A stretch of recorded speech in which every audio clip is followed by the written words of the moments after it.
Hello and welcome back to the Erin Cruz Show. I know we have had an action-packed, election-packed day.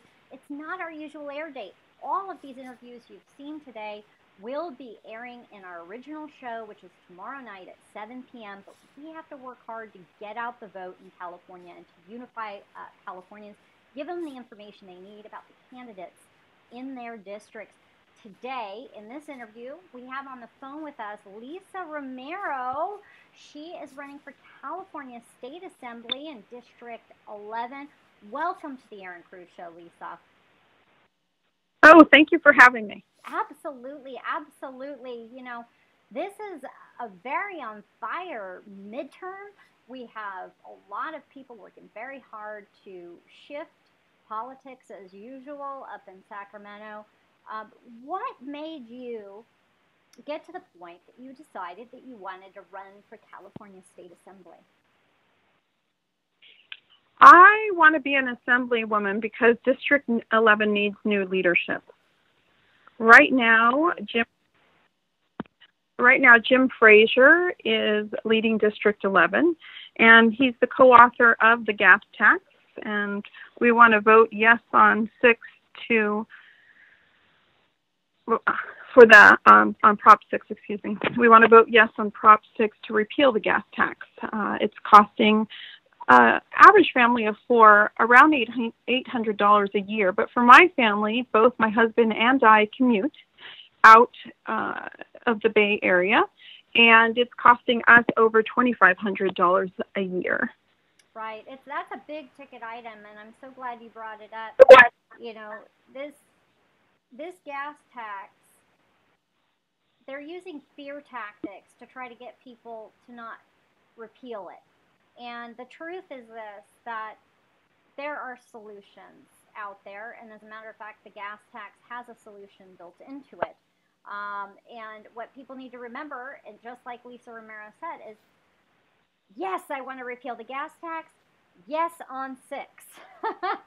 That's one way to remember. How do I vote? Yes on 6. Yes, I want to repeal the gas tax. But here's the deal. You know, Lisa, you say you commute. You wanted to live in an area which is probably safer. You and your husband, and so you commute, and you do put all those miles wear and tear on your car, and you do use the roads. I think that people like you who are spending $2,500 a year, that's a lot of money. Food on your table, clothes on your back. And I think that we need people in there, like you said, for new leadership to take care of these issues without abusing the taxpayer. What are some of the other things that the incumbent has voted on there that you would do differently? And speaking with the gas tax, a lot of that money that is diverted. So the money that we already pay for the gas tax is diverted to the special fund. So another thing that Jim Frazier is the chair of the transportation department. The transportation department has the bullet train, I call it, to nowhere. It started at $33 billion. It is 11 to 13 years behind schedule. It is now at $77 billion and estimated to be $100 billion.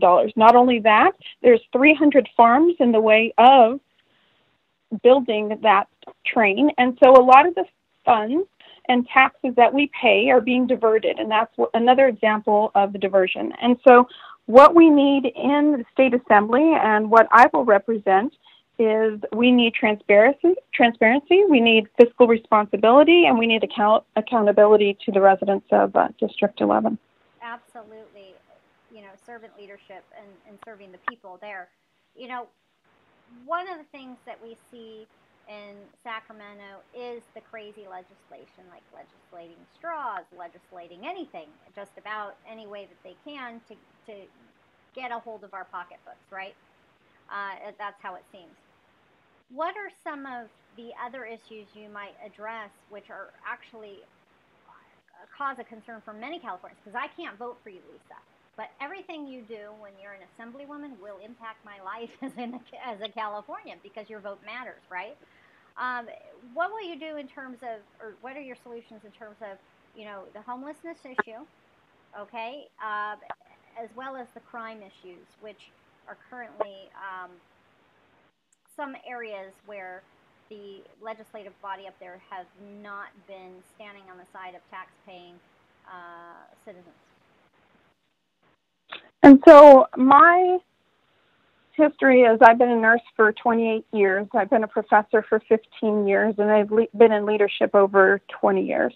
Right. And so in those positions, I have intersected with health, homelessness, aging, diversity, mental health issues. Right. And so as I've been campaigning, a lot of the residents in District 11 and across the state are worried. They're worried about the homelessness. They're worried about public safety. They're worried about housing. And so I think those are key issues that we need to focus on. But government isn't always the solution, or there are ways to solve the problems in a less restrictive way or less financially impactful way.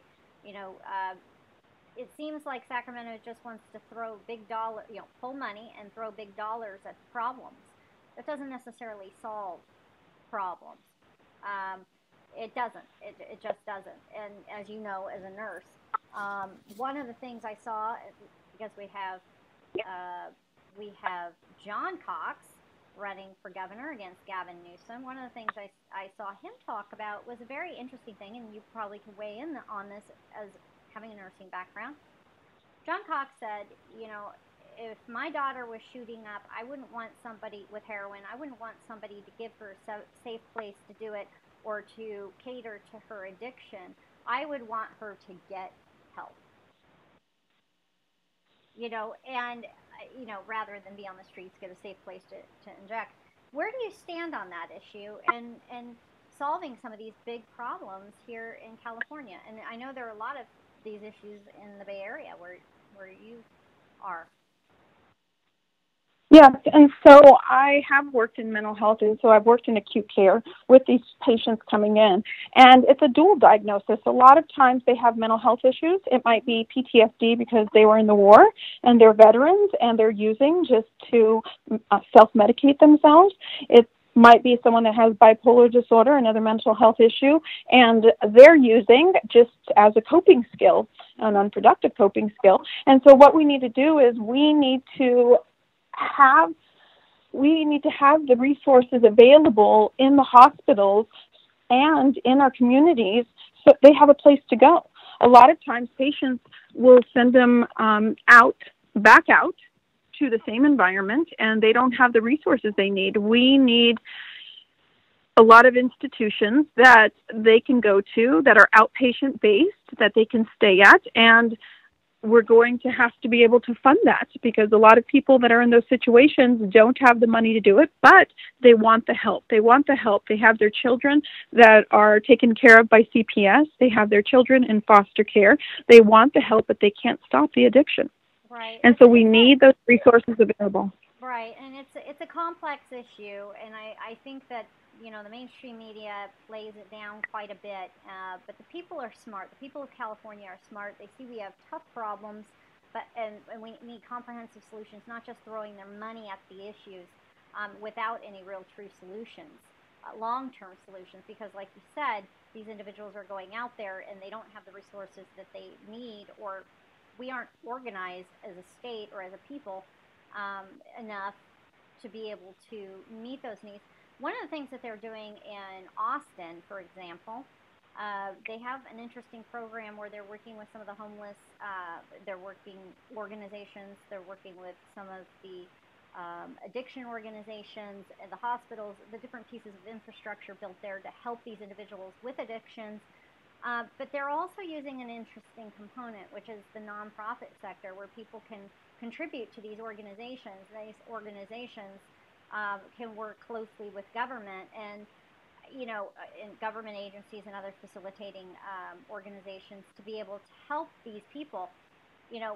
More government isn't necessarily always the answer, but more efficient processes to serve the people. Is that something that you would be willing to look at as some other states that are having programs installed that are actually, getting results, positive results?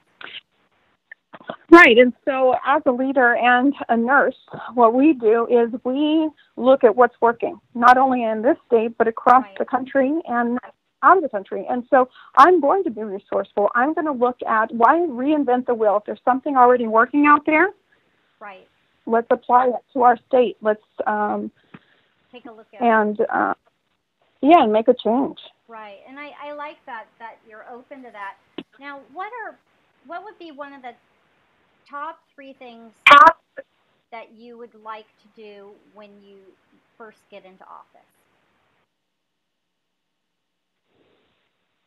Well, I think the first thing we have to do is focus on this, yes, on Prop 6 and repeal the gas tax. The second thing is we need to look at, which I already discussed, is the bullet train. We need some accountability and fiscal responsibility with that.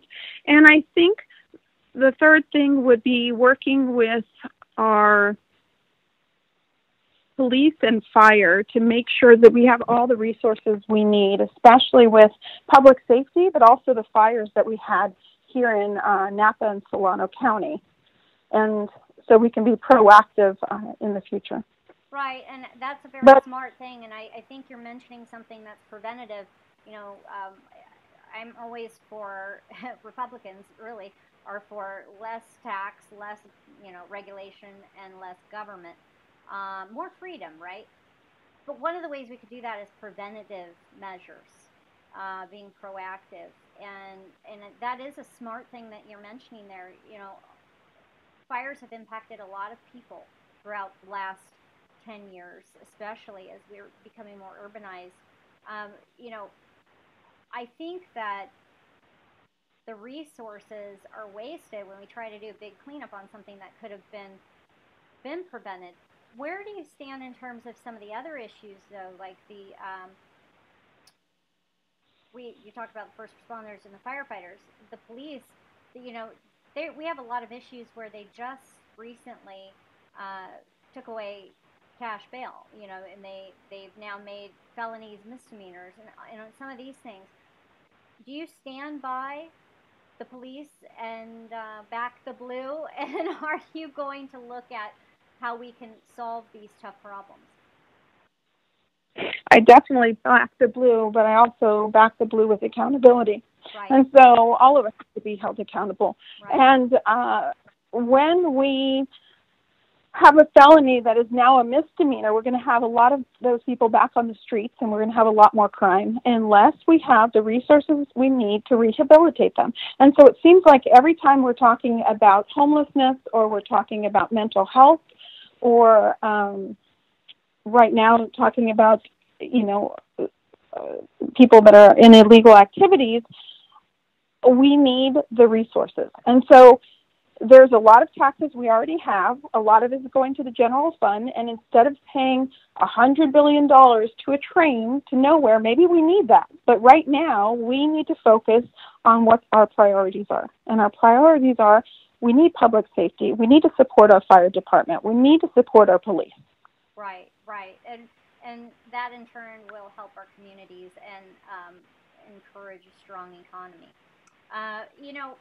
Lisa, I am so glad that you are running for California State Assembly, in the 11th District. We need all of the things that you're talking about: accountability, fiscal responsibility, and individuals in there that care. How are the potential constituents in your district responding to your candidacy? Have you gotten a warm response?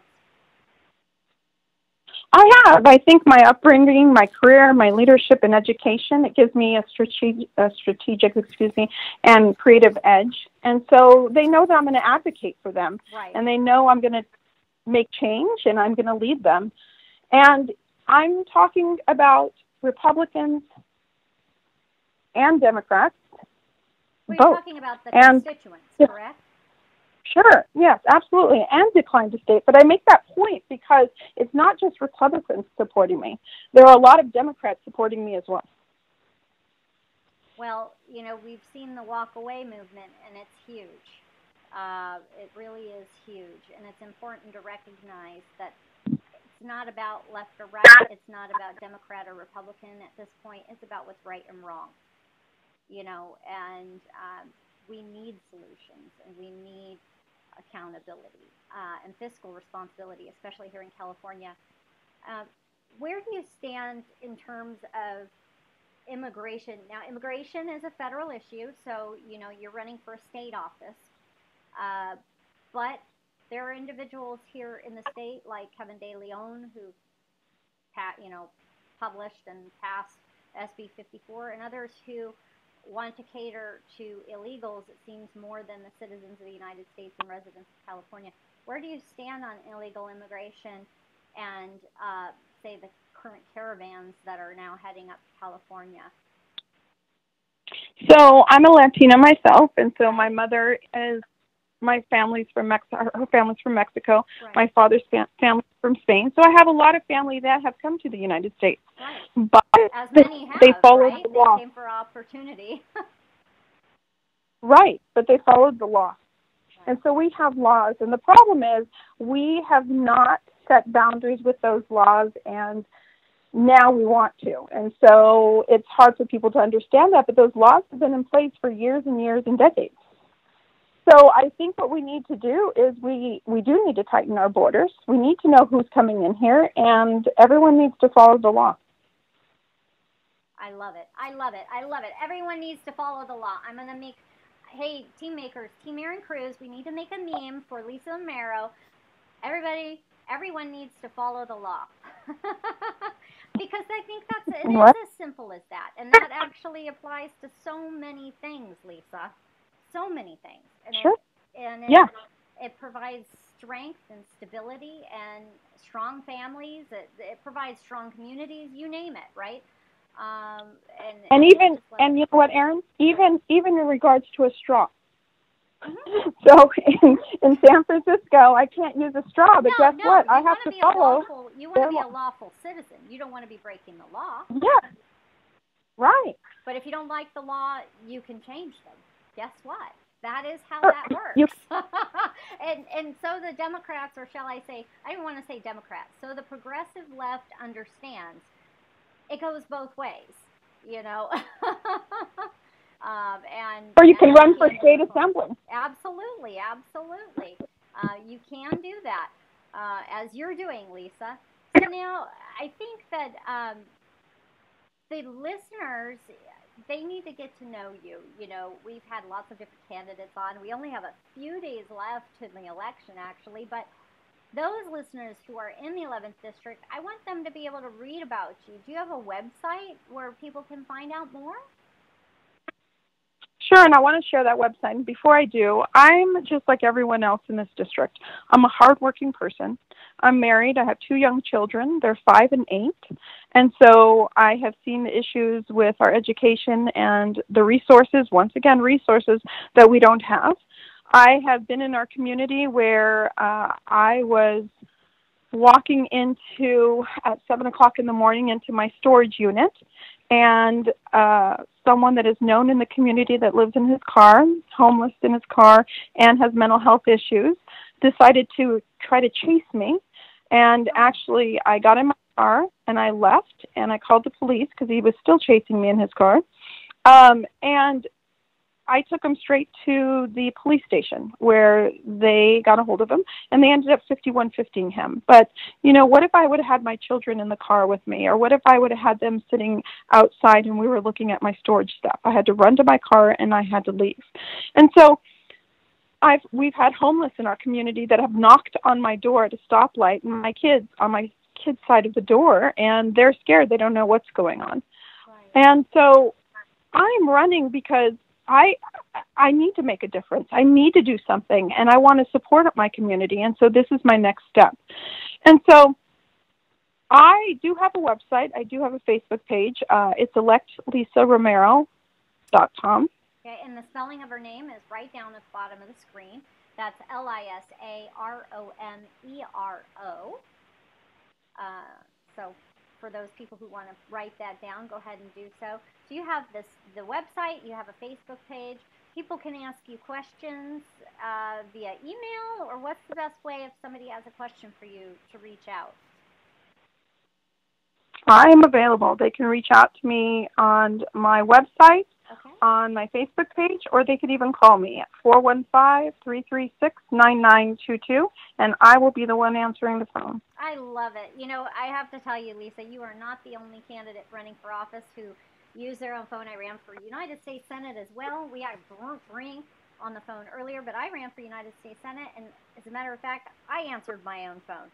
That's just how that works. We need real representation. We need real accountability and real people helping to get California back on track. Thank you again for coming on the Erin Cruz Show, Lisa. We want to wish you the best of luck. Do you have one last thing, though, to leave our listeners with before we go? Something that you'd like to share with them? I'm Lisa Romero, and I will bring transparency, fiscal responsibility, and accountability to District 11. Please vote for me, and yes, on 6, to repeal the gas tax. Wonderful. Thank you again, Lisa. God bless you. Take care. Thank you. Well, folks, there you have it. Lisa Romero, she is a Latina, a mom. Her husband, it sounds like he commutes. They both work hard. They want to help transform California or restore California and do the good work that needs to be done here in the state. Please make sure that you get out the vote. There are very few days left. We have to red wave 2018 and beyond and beyond. Don't forget, Trump 2020 will be here before you know it. But first, get out the message on these candidates. Spread the good word.